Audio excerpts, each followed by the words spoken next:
I am very very sorry so हाँ, I am very very sorry. जो भी मैं सोच रहा था रियल मैड्रिड के बारे में, मैं जो मेरी गलत फहमी जो थी रियल मैड्रिड के साथ लेकर, कि भाई I am sorry about that. मुझे हाँ, मेरी गलती थी। मैंने पूरी तरीके से ये सोच लिया था कि भाई रियल मैड्रिड कुछ जीतने नहीं वाली है, रियल मैड्रिड क्या कर लेगी, रियल मैड्रिड क्या ही, मतलब कि क्या ही कर लेगी रियल मैड्रिड।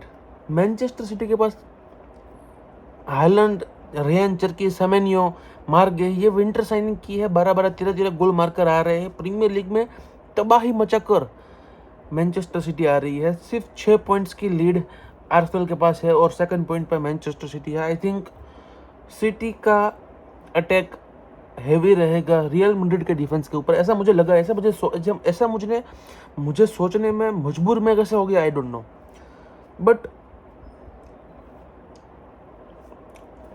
बट कल 1:30 बजे जो एक तोप फूटी है और जो एक तबाही मैंने जो देखी है कल, और आप सबको पता है मैं किसके बारे में बात करने वाला हूँ, और मैं बात करने वाला हूँ उरुग्वेन राजा के बारे में। बादशाह है सलामत उरुग्वेन राजा, फेदे वाल्वर्डे के बारे में। फेदे वाल्वर्डे ने कल हैट्रिक मार दी। फुल बैक खेलते खेलते उसने कल हैट्रिक मार दी, और मैं कल देखता रह गया। First half hattrick, one of the best performance by Real Madrid midfielders, one of the best performance by Real Madrid player, one of the best performance by any player playing Champions League match में, one of the best moment और one of the best matches में कह सकता हूँ, one of the best performance में कह सकता हूँ। क्योंकि कल मैनचेस्टर सिटी की जिस तरीके से चड्डी उतारी गई है, चड्डी बनियान जो कल उतारे गए हैं, और जिस तरीके से जो कल हैरेसमेंट हुई है मैनचेस्टर सिटी की, पेप ग्वार्डियोला हक्का बक्का रह गया था। पेप ग्वार्डियोला को पता ही नहीं चल रहा था क्या हो रहा है क्या नहीं हो रहा है। He was just surprised by the match that was happening in front of him, जैसे कि मैं सरप्राइज था, जैसे कि बहुत सारे millions of fans, millions of supporters, millions of football watchers surprise थे। मैंने भाई 70 मिनट के बाद तो मैंने PSG चेल्सी की गेम चढ़ा दी। 70 मिनट के बाद PSG और चेल्सी की मैं चढ़ा दी, क्योंकि मुझे नहीं लग रहा था कि भाई मैनचेस्टर सिटी गोल मार पाएगी कल। और चैंपियंस लीग का एंथम सुनते ही सुनते इनके प्लेयर्स को चढ़ जाता है नशा।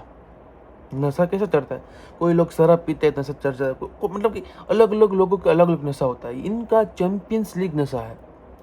चैंपियंस लीग का एंथम, अगर ला लीगा की मैच के पहले उनको रेडियो में एंथम सुना दो चैंपियंस लीग का, they will win La Liga, they will win, obviously they will win La Liga. But Champions League का एंथम सुनते ही, चैंपियंस लीग की जर्सी चढ़ाते ही सैंटियागो बर्नाब्यू उछल पड़ता है। प्लेयर्स इनके दौड़ पड़ते हैं। जो प्लेयर्स कभी नहीं दौड़ते हैं वो चैंपियंस लीग में दौड़ते हैं। तो आई थिंक चैंपियंस लीग इस सीज़न खतरे में है। चैंपियंस लीग देखने वाले खतरे में है। Barcelona, Liverpool, Bayern Munich, Arsenal, ये सभी बात चल रही है कि भाई फेवरेट्स कौन है, ये सभी है।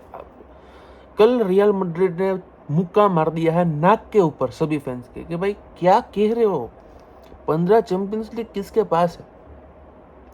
15 चैंपियंस लीग किसके पास है? सबसे ज्यादा लास्ट 10 साल में कौन जीता है चैंपियंस लीग?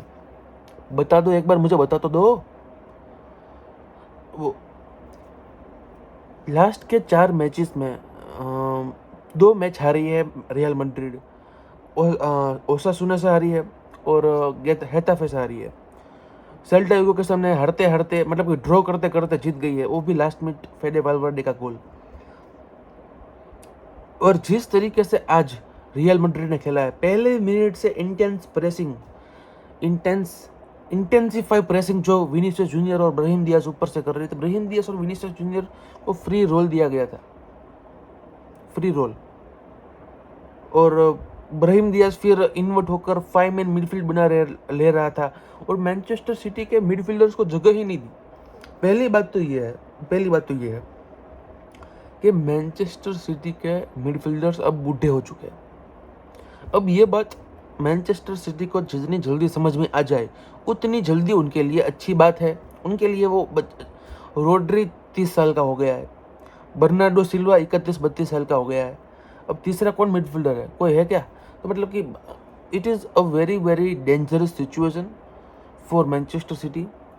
और कल के मैच में जाने से पहले मैं कॉन्फिडेंट था कि भाई मैनचेस्टर सिटी मिनिमम 2 गोल का एडवांटेज लेकर तुम एतिहाद जाएगी। और वहीं पे अगर एम्बाप्पे आ जाता है, बेलिंगम आ जाता है, क्योंकि पप्पा भी आ जाते हैं, तो भाई नहीं होने वाला, क्योंकि भाई it is very difficult. But अब यहाँ पे पूरी तरीके से गेम चेंज हो चुका है, पूरी तरीके से हल्ला बोल मच चुका है। Real Madrid versus Manchester city, पहला लेग सैंटियागो बर्नाब्यू पे 3 गोल से रियल मैड्रिड जीत चुकी है। और इसके कारण आई डोंट थिंक एतिहाद पे कोई कमबैक होने वाला है। But I am not saying context fully कि भाई एतिहाद में मैनचेस्टर सिटी कमबैक नहीं कर पाएगी। It is a very very rare thing for Manchester City. इस टीम के साथ जैसे वो आज फुटबॉल खेले हैं, ऑब्वियसली उनके डेब्यूटेंट्स मार्क गेही, सेमेन्यो, वो सब चैंपियंस लीग में डेब्यू मार रहे थे, तो उनको ऐसी बड़ी बड़ी गेम्स खेलने का एक्सपीरियंस है। ऑब्वियसली प्रीमियर लीग में बहुत बड़ी बड़ी टीम के सामने खेलते आ रहे हैं इतने सालों से, तो भाई उनको चैंपियंस लीग में खेलने का एक्सपीरियंस ही पहली बार मिला। और they were just not having a good time. Bernabeu पे प्रेशर फील कर लेना मतलब कि you are having a very very bad time, क्योंकि भाई प्रेशर तो आप हमेशा फील करते हो जब आप कैंप नो में, एलियंस अरीना में, बर्नाब्यू में, सैन सीरो में जाते हो, तो आप करने वाले हो pressure feel. This is obvious thing. बड़े बड़े स्टेडियम्स, बड़े बड़े क्लब्स, बड़ी बड़ी टीम्स के सामने आप जब खेलते हो तब आपको प्रेशर फील होने वाला है। बट जब आप पहली बार कोई ऐसी स्टेडियम पे या फिर ऐसी टीम के सामने खेलते हो तो आपको प्रेशर फील करना ऑब्वियस है।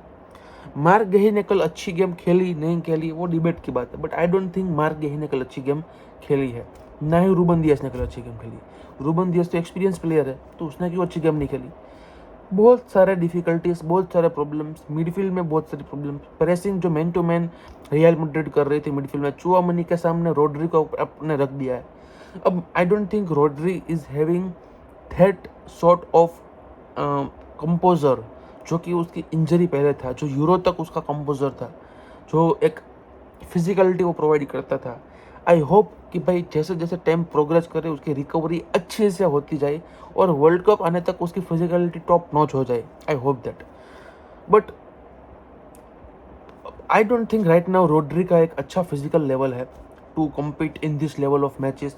आई डोंट थिंक बर्नार्डो सिल्वा का वो लेवल रहा है जो कि वो पहले 2-3 साल पहले तक वो ट्रिपल विनिंग टीम तक जो था, एक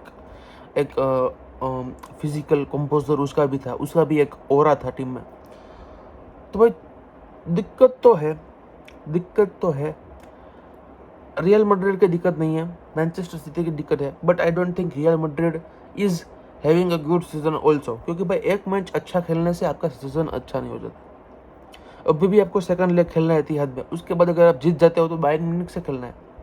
अगर उसके बाद आप जीत जाते हो तो आपको लिवरपूल या फिर गैलातासराय या फिर पीएसजी के सामने खेलना है, या क्या पता चेल्सी के सामने खेलना है। और अगर उसके बाद आप जीत गए तो आपको बार्सिलोना के सामने फाइनल खेलना है। Real Madrid played well. फेडे Valverde को इस मैच के, अगर एक मैच में किसी को बॉलन डोर मिलता है कि भाई एक मैच के रिजल्ट में आपको एक बॉलन डोर देने को मिलता है, तो मैं देना चाहूँगा फेडे वाल्वर्डे को।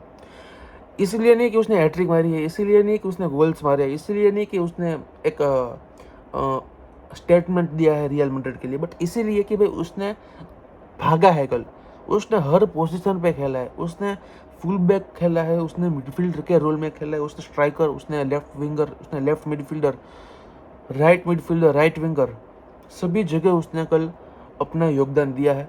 जहाँ जहाँ टीम को दिक्कत हो रही थी उस जगह पे अपने फेडे वाल्वर्डे को अपना योगदान देते हुए देखा है। That is something we expect from a player like Fede Valverde. He is the true leader. He is the player that every team in the world will fight, will go to war to have in the team. क्योंकि भाई player ही ऐसा है। हाँ चलो।